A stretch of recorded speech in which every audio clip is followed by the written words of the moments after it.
बिहार की चुनावी पिच पर बहुत सारे स्टार प्लेयर्स हैं, लेकिन एक नए खिलाड़ी ने तूफान मचा रखा है। उनकी चर्चा हर खेमे में है।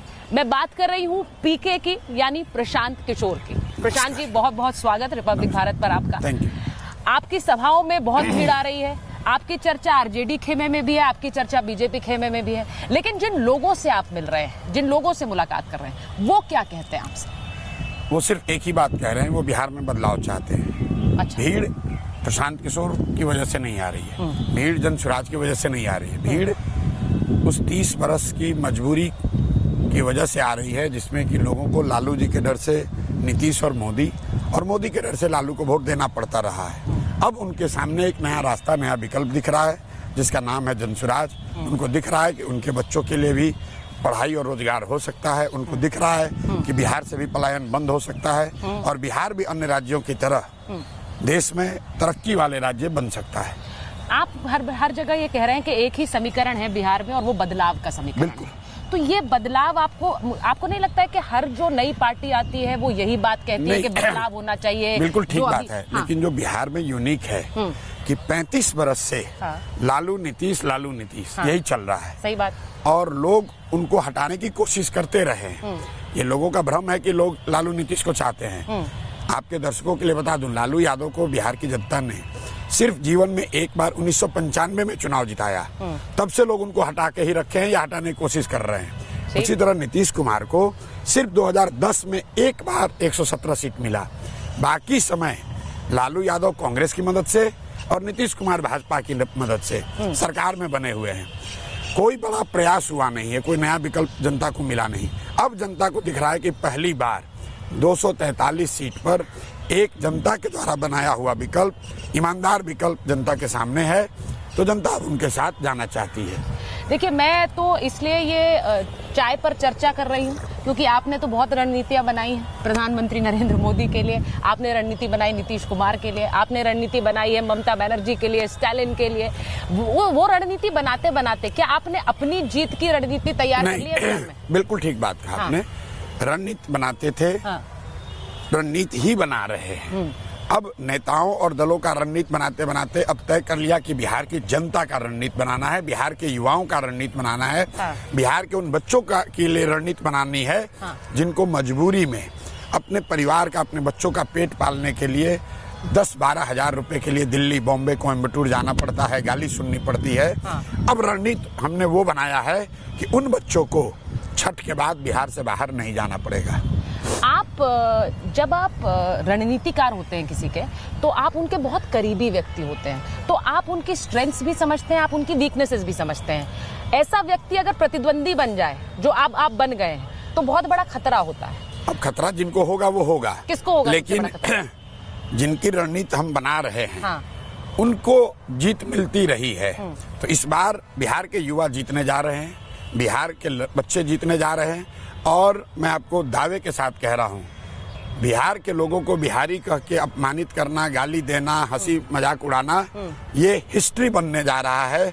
5 वर्षों में लोग देखेंगे कि लोग बिहार में रोजी रोजगार करने आएंगे। इतना बड़ा परिवर्तन होने जा रहा है। मुझे ये बताइए, आपने एक बार कहा था कि सबसे हार्ड वर्किंग पॉलिटिशियन अगर कोई है तो वो नरेंद्र मोदी है। आपको लगता है वो आज भी उतने ही हार्ड वर्किंग है? देखिए, क्योंकि वो आपके लिए फिर खतरा है और बाकी पार्टियों के लिए भी खतरा है। ये मेरे शब्द हैं कि नहीं मुझे नहीं, आपके ही हैं, बिल्कुल आपके हैं। नहीं, हार्ड वर्क तो जो भी ऊपर है वो हार्ड वर्क कर ही रहा है। नरेंद्र मोदी बहुत मेहनत करते हैं, ये हमको कहने की जरूरत नहीं है। ठीक है।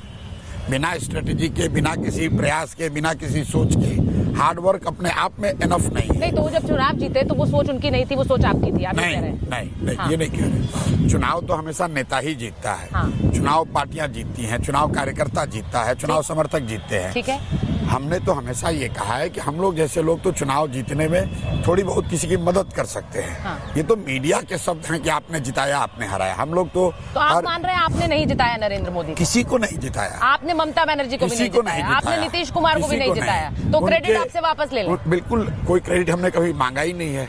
क्रेडिट जो लोग दे रहे हैं वो समझे। हम लोग तो ये कहते हैं एट बेस्ट जो लोग, जो नेता, जो दल प्रयास करते हैं उसमें हम लोग थोड़ा सहयोग कर सकते हैं। सहयोगी आप हैं, इसका मतलब ये नहीं कि परिणाम आप ही की वजह से आया है।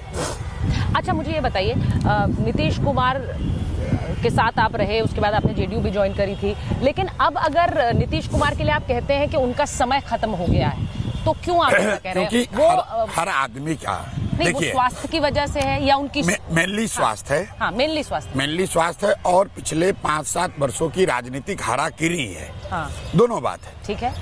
2015 से लेकर 17 के बीच में नीतीश कुमार 5 बार सरकार बदल चुके हैं, पार्टियां बदल चुके हैं, गठबंधन बदल चुके हैं, ठीक है। तो उनकी विश्वसनीयता 0 है।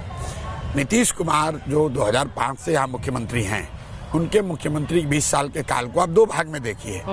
एक कालखंड जब 2005 से 2014 का है, ठीक है, जिसमें नीतीश कुमार प्रशासन के लिए, सुशासन के लिए, बिहार में विकास के किए गए प्रयास के लिए जाने जाते थे, ईमानदारी के लिए जाने जाते थे। और आज उसके बाद के नीतीश कुमार पलटी मारने के लिए, कुर्सी बचाने के लिए, लूट और भ्रष्ट वाले राज के लिए, बिहार में कुव्यवस्था के लिए, अपराध के लिए इनकी सरकार जानी जाती है।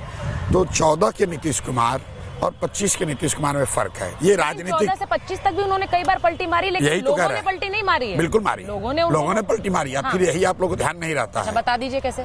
2010 में नीतीश कुमार को बिहार की जनता ने 117 विधायक जिताए थे, 25 सांसद, ठीक है। 2020 आते आते उनके 42 विधायक हैं और 12 सांसद। लोगों ने नीतीश कुमार को विधानसभा में 1/3 कर दिया, हाँ। और लोकसभा में आधा कर दिया, ठीक है। तो आप कह रहे हैं जनता वोट देती जा रही है। आप बताइए। नहीं, रुकिए, ये बात सत्य है कि उनकी सीटें कम हुई है, मैं ये मान रही हूँ। कम नहीं हुई है, सुनिए, उनकी विश्वसनीयता भी कम नहीं हुई है, सिर्फ कम नहीं हुई है, ठीक है। 243 के विधानसभा में, हाँ। अगर 42 विधायक आपको मिले हैं, तो जनता ने आपको सत्ता का मैंडेट दिया है कि हटाने का मैंडेट दिया है, ठीक है। वैसे समीकरण की बात कीजिएगा, तब तो मधु कोड़ा एक बार बन गए झारखंड के मुख्यमंत्री, हाँ। निर्दलीय जीतकर। तो इसका मतलब क्या? एक बार सुनिए, नीतीश कुमार एक बार, तो वैसे नीतीश कुमार एक बार बने हैं। नीतीश कुमार एक ही बार बने हैं, क्योंकि हाँ। इससे पहले जब बने थे, हाँ, तब इनको मैंडेट था। हाँ। इस बार जो 2020 में बने, वो 42 विधायकों के साथ नीतीश कुमार पहली बार बने हैं मुख्यमंत्री। इससे पहले उनके 75 117 विधायक थे। जनता दल यूनाइटेड बिहार की सबसे बड़ी पार्टी थी। सही बात। अच्छा, ये बताइए, आप कह रहे हैं उनका ग्राफ गिरा है, आप ये कह रहे हैं कि नरेंद्र मोदी का ग्राफ गिरा है, देखिए, आप ये कह रहे हैं आरजेडी का ग्राफ गिरा है, तो आप ये सिर्फ कह रहे हैं सबका ग्राफ गिर ही रहा है बिहार में, और पहली बात एक ही सूरज है, वो जंतुराज है। देखिए, ऐसा है, आरजेडी से शुरू कीजिए। आरजेडी का ग्राफ 2005 में बिहार में गिर गया सदा के लिए। उसके बाद से वो पार्टी जी रही है, राजनीतिक दल है तो खत्म तो होगी नहीं, लेकिन 2005 के बाद लालू यादव कभी सत्ता में ना आए अपने दम पर, ना आ सकते हैं। 2010 में उनके 22-24 विधायक थे, ठीक है। उसके बाद एक बार गठबंधन में हम लोग की मदद से 2015 में 80 विधायक आए, और 2020 में जो उनको विधायक आए, वो सिर्फ और सिर्फ चिराग पासवान 38 जगहों पर, जहां पर उन्होंने वोट काटा जदयू की सीटों पर। मैं ऐसा सिर्फ आंकड़ों की बाजीगिरी नहीं है, अगर राजद की लोकप्रियता बढ़ गई